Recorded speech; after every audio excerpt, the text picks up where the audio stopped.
England के प्रधानमंत्री भारत में आए हुए हैं, आज यही चर्चा में है। और इंग्लैंड और भारत के बीच में एक पार्टनरशिप हुई है, इकोनॉमिक पार्टनरशिप हुई है। उसको लेकर क्या मुद्दे हैं, किस तरह के क्वेश्चन आ सकते हैं और उसमें क्या क्या बातें कही गई हैं, इन सब के बारे में हम डिटेल में बात करेंगे। इसके अलावा इंडिया और इंग्लैंड किन किन चीजों में आपस में कोलैबोरेट करते हैं वैश्विक लेवल पर, इन सब मुद्दों के बारे में आज हम थोड़ा डिटेल में बात करेंगे। देखिए ये इंग्लैंड के प्रधानमंत्री है, इनका नाम है, अगर आप देखेंगे ना, कीर स्टारमर करके इनका नाम है, ये हैं। और ये भारत के प्रधानमंत्री हैं नरेंद्र मोदी जी। इनके बीच में ये साइन हुआ है, ये UK PM India visit update, UK sign for $68 million deal to supply India with missile. ये मिसाइल और बाकी चीजों को लेकर यहाँ पर क्या बातें हुई है उनके बारे में हम बात करते हैं। देखिए, जब हम बात करते हैं कि इतिहास में हम देखते हैं, आपने अपनी किताबों में पढ़ा होगा कि अंग्रेज आए थे भारत में, एक कंपनी के रूप में आए थे, तो वहीं से हमारा इतिहास शुरू होता है, शेयर्ड इतिहास, जिसमें ब्रिटिशर ने इंडिया को ऑक्यूपाई किया था, यानी कुछ एरिया पर कब्जा कर लिया था। ये कब किया था? 1757 में पहली लड़ाई हुई थी ये प्लासी की, उसके बाद बक्सर की लड़ाई हुई थी। वहां से हम देखते हैं कि इंडिया और इंग्लैंड के संबंध काफी बदलने शुरू हो गए थे। उसके बाद हम जैसे देखते, सीधे संबंध कब हुए थे? 1857 में, जब 1857 की क्रांति हुई थी। उसमें क्या होता, कंपनी एक तरफ कर दी गई थी और इंडिया और इंग्लैंड की जो सरकार है उसके बीच में सीधे संबंध हो गए थे। ये आपने इतिहास में पढ़ा होगा। फिर जैसे ही देश आजाद हुआ, तो आजाद होने के बाद क्या रहा था, इंडिया के दो हिस्से हो गए थे। एक हो गया था पाकिस्तान वाला हिस्सा अलग हो गया था, बाकी इंडिया ऐसे कैसे रहा था। उसके बाद भी भारत और इंग्लैंड के संबंध बने रहे। पर क्या था ना, क्योंकि हमारा अनुभव बहुत ज्यादा इंग्लैंड से अच्छा नहीं था, इसलिए इंग्लैंड से कोई स्पेसिफिक कोई बड़ा एग्रीमेंट अभी तक किया नहीं था। अभी वैश्विक लेवल पर अगर हम देखते हैं, जो टॉप 5 कंट्री है इंडिया उनमें आता है परचेजिंग पावर पैरिटी, यानी क्रय शक्ति क्षमता के आधार पर। तो हर कोई देश इंडिया में इन्वेस्ट करना चाहता है, हर कोई चाहता है कि इंडिया की काफी बड़ी मार्केट है, तो इस मार्केट का एक्सेस मिल जाए, इस मार्केट तक हर पहुंच हो जाए। अमेरिका को भी आपने देखा है, इंडिया अमेरिका के संबंध भी इस वजह से काफी गड़बड़ हुए हैं। वो चाहे बोले अमेरिका के राष्ट्रपति कुछ, पर मेन मुद्दा कहीं ना कहीं यहाँ पर भी आप देखेंगे ना, काफी ज्यादा उत्साह रूप से इंडिया में इंग्लैंड के प्रधानमंत्री आए हुए हैं, अपने साथ बहुत बड़ा डेलीगेट्स लेकर आए हैं, जिसमें कि यूनिवर्सिटियों के चांसलर है, इसके अलावा उद्योगपति हैं और जो वहाँ के जो बुद्धिजीवी टाइप के लोग हैं वो सब आए हुए हैं। तो ये हम देखते हैं क्योंकि वो देख रहे हैं कि उनको ना, जैसे यूरोपियन यूनियन के बाद जब वर्ल्ड लेवल पर देखते हैं तो उनको इंडिया ये दिखता है कि हाँ काफी बड़ा बाजार है। अगर इंग्लैंड को आगे बढ़ना है तो इंडिया की जो मार्केट है उस तक एक्सेस चाहिए, उस तक पहुंच चाहिए, तो इसलिए वहां काफी उत्साह है। और इंडिया ने ठीक है काफी देशों के साथ और भी एग्रीमेंट किए हुए हैं आर्थिक आधार पर, उनमें से एक इंग्लैंड से भी फिलहाल किए हैं। इंडिया के लिए इतना ही है, पर इससे इंडिया की जो इकोनॉमी है ना वो भी बूस्ट होगी और उसके कई पैरामीटर होंगे।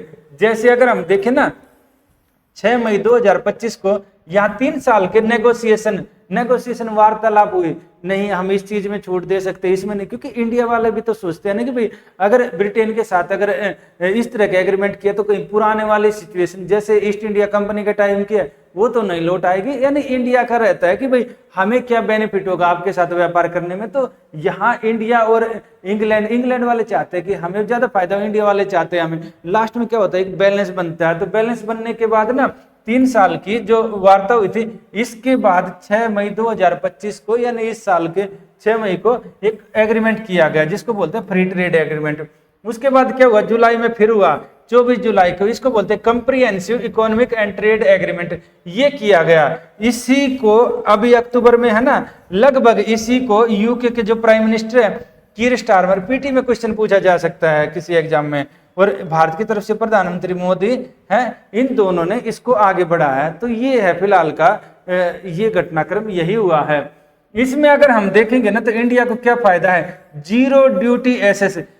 इंग्लैंड क्या करेगा, 99% जो टैरिफ है, टैरिफ होता है जो शुल्क इंडिया की जो सामान है उसको, अगर इंडिया का सामान अगर इंग्लैंड में जाता है तो इंग्लैंड की सरकार एक ड्यूटी लगाती है, उसको टैरिफ के रूप में जाना जाता है। इसको कम कर देगा तो इंडिया को जो रहेंगी ना चीजें वो लगभग उतने रुपए की इंग्लैंड में बेच सकता है, आने जाने का ट्रेवलिंग चार्ज वो ऐड होकर लगभग उतने की बेच सकता। तो इससे क्या रहेगा, इंडिया के जो एक्सपोर्टर है ना उनको फायदा होगा। ये रहेगा कि ये 99% कम कर देगा। इसके अलावा है टैरिफ फ्री एक्सपोर्ट रहेगा। लेबर इंटेंसिव सेक्टर, कुछ सेक्टर जैसे टेक्सटाइल है, लेदर है, टेक्सटाइल जैसे कपड़ा हो गया, लेदर जूते वगैरह हो गए।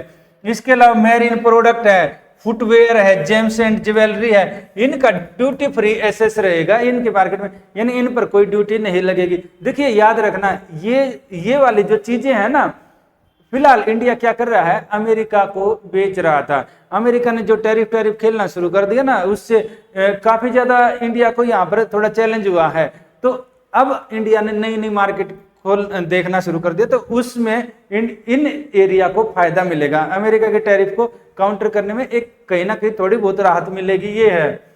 अगला है प्रोफेशनल मोबिलिटी।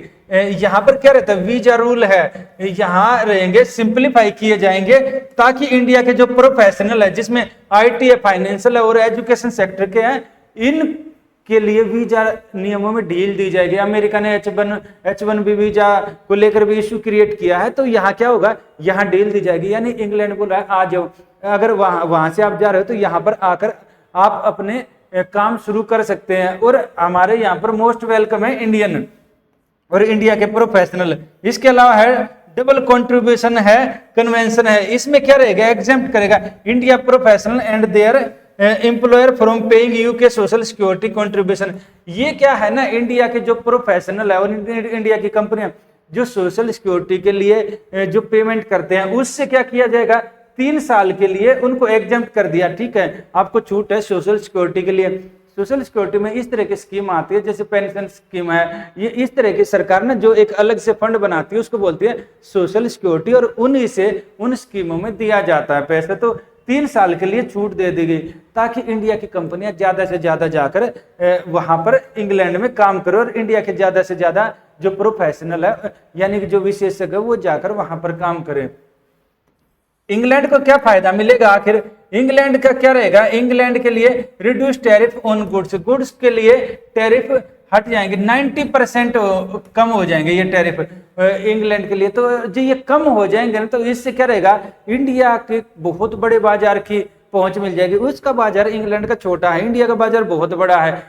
इंग्लैंड की जनसंख्या कम है तो इंडिया की बड़ी जनसंख्या है, तो ज्यादा बड़ा बाजार है, तो पहुंच मिल जाएगी इंग्लैंड को। इसके अलावा फेज मैनर में इसको और कम कर दिया जाएगा 5 से 10 साल में। चीपर स्कॉच विस्की, जो विस्की वगैरह आती है ये और सस्ती हो जाएंगी, टैरिफ कम हो जाता है तो। इसके अलावा ऑटोमोबाइल को बेनिफिट मिलेगा। लग्जरी आइटम जैसे इलेक्ट्रिक व्हीकल वगैरह, इनका क्या रहेगा, ये क्या हो गए, ये भी इन पर भी टैरिफ कम हो जाएगा, और कम होकर ये आ जाएगा 30-10, और इसके अलावा इन रेशो में आ जाएगा। और जब इतने कम हो जाएंगे तो यानी इंग्लैंड की जो कारें हैं, इंग्लैंड की जो इलेक्ट्रिक व्हीकल है वो इंडिया में ज्यादा बिकने शुरू हो जाएंगे, क्योंकि इंडिया की परचेजिंग पावर पैरिटी बढ़ रही है, लोगों की क्रय शक्ति क्षमता बढ़ रही है, मार्केट एक्सेस मिल जाएगा। ये रहेगा ज्यादा बड़ी मार्केट का इंग्लैंड को एक्सेस मिल जाएगा, यानी इंग्लैंड की इससे अर्थव्यवस्था बूस्ट होगी, कहने का ये है। इसके अलावा रहेगा कि यहाँ पर क्या रहेगा ना, यहाँ पर इसका इंपैक्ट की जब हम बात करते हैं तो ये क्या डबल बायलैटरल ट्रेड है। यहाँ पर कोशिश की जा रही है कि 2024-25 में अभी जो व्यापार हो रहा है ये हो रहा है 56 ये है बिलियन डॉलर का व्यापार है। इसको क्या करना है, 2030 तक कितना लेकर जाने का है, 120 बिलियन डॉलर, 120 बिलियन, लगभग 4 गुना करने का इसका इरादा है अगले 5 साल में, कि दोनों देश एक दूसरे से इतना ज्यादा व्यापार करें, ये रहेगा। इसके अलावा होगा स्ट्रेटेजिक इन्वेस्टमेंट की बात की जा रही है। यहाँ पर पीएम कीर स्टारमर ने कहा है, इनकी बात भी हुई थी, ये क्या रहेगी, 64 इंडिया की कंपनी होगी जो क्या करेंगी, इंग्लैंड में 1.3 बिलियन पाउंड का इन्वेस्टमेंट करेगी, जिससे इंग्लैंड में लगभग 7,000 जॉब क्रिएट होंगी, 7,000 नौकरियां क्रिएट होंगी। वहां की कम जनसंख्या उसमें काफी बड़ा इंपैक्ट करती है 7,000 नौकरियां। जियोपॉलिटिकल सिग्निफिकेंस, ब्रेक्जिट के बाद इंग्लैंड के लिए ये काफी बड़ा अवसर है कि ब्रेक्जिट हुआ ना, जिसमें इंग्लैंड यूरोपियन यूनियन से अलग होगा, उसके बाद काफी बड़ा इस तरह का अवसर है कि बड़ी मार्केट का एक्सेस करने का। इससे क्या रहेगा, इसके अलावा उसकी स्ट्रेटेजी है कि इंडिया से संबंध ज्यादा अच्छे किए जाएं, ये भी है यहाँ पर।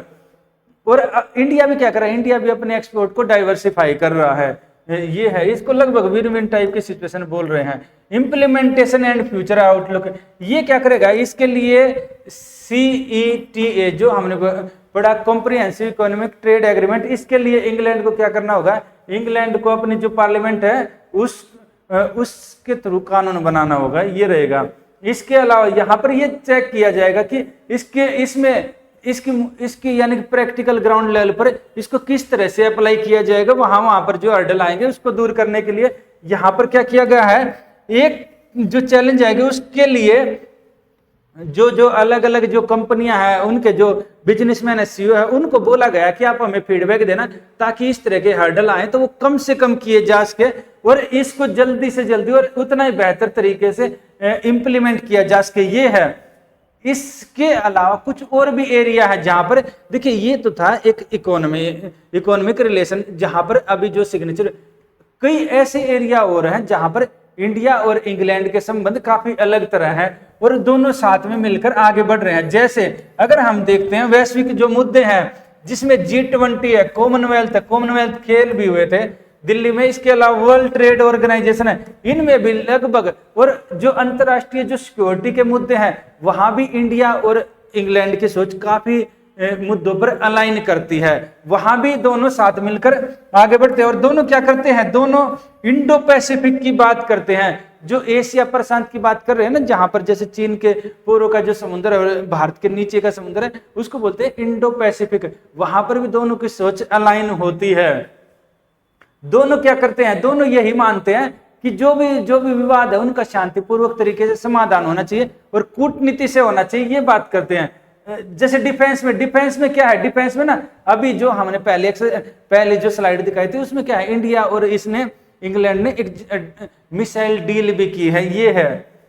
इसके अलावा रहेगा जैसे टेक्नोलॉजी में है कि दोनों AI है, सेमीकंडक्टर है और बाकी क्लीन एनर्जी है। इसमें क्या रहेगा, इसमें आने वाले समय में और ज्यादा एक दूसरे के साथ मिलकर काम करेंगे, क्योंकि AI ये एकदम नए एरिया है। आगे रहेगा जैसे इंडिया का जो, अगर हम डायस्पोरा की बात करें तो तकरीबन 18 लाख 1.8 मिलियन लोग इंग्लैंड में रहते, बहुत ज्यादा लोग हैं। अगर देखा जाए तो ये माना जाता है कि जो सबसे बड़ा डायस्पोरा है उनमें से एक है इंग्लैंड के, यानी कि जो बाहर से रहने वाले जो लोग हैं, ये है ना, diaspora is one of the UK largest ethnic minority group and is seen as living bridge between two nation, यानी कि ये क्या करता है, इतने ज्यादा लोग रहते हैं तो ये लिविंग ब्रिज का काम करते हैं इंडिया और इंग्लैंड के बीच में, ऐसे कि यहां से क्या रहेगा, एक दूसरे के प्रति अच्छी भावना। अगर इंडिया के हित हैं तो इंडिया के हितों का रिप्रेजेंटेशन करते हैं। सेम इंडिया में जो उनके रिलेटिव हैं तो वहां पर और सरकार में क्या करेंगे, यहाँ के बारे में पॉजिटिव ही आगे चीजें फैलाते हैं, ये रहेगा। कल्चरल एक्सचेंज, अगर हम कल्चरल की बात करें तो 2017 में सेलिब्रेशन भी किया था दोनों ने मिलकर कल्चरल ईयर के रूप में। एजुकेशन के रूप में हम देखते हैं तो यहाँ पर क्या है, UK की जो टॉप डेस्टिनेशन है, इंडिया के जो स्टूडेंट बाहर जाते हैं उनमें इंग्लैंड को one of the top destination माना जाता है। कुछ यहाँ पर मोबिलिटी पार्टनरशिप प्रोग्राम भी है जिसमें यंग प्रोफेशनल है स्कीम करके लॉन्च की गई है, ताकि दोनों देश में जो इस तरह का जो एजुकेशन सिस्टम है और अच्छे से और इम्प्रूव, और दोनों देश के जो स्टूडेंट है एक दूसरे से एंगेज हो और इंडिया और इंग्लैंड मिलके आगे बढ़ सके। आज के लिए इतना ही। देखिए, इस टॉपिक से रिलेटेड कोई पीटी और मेंस का अगर क्वेश्चन होगा तो पीटी का हमने बता दिया, मेंस का रहेगा तो आप इन डायमेंशन को लिखेंगे तो आपका आंसर बहुत ज्यादा बेहतर होगा। आज के लिए इतना ही। फिर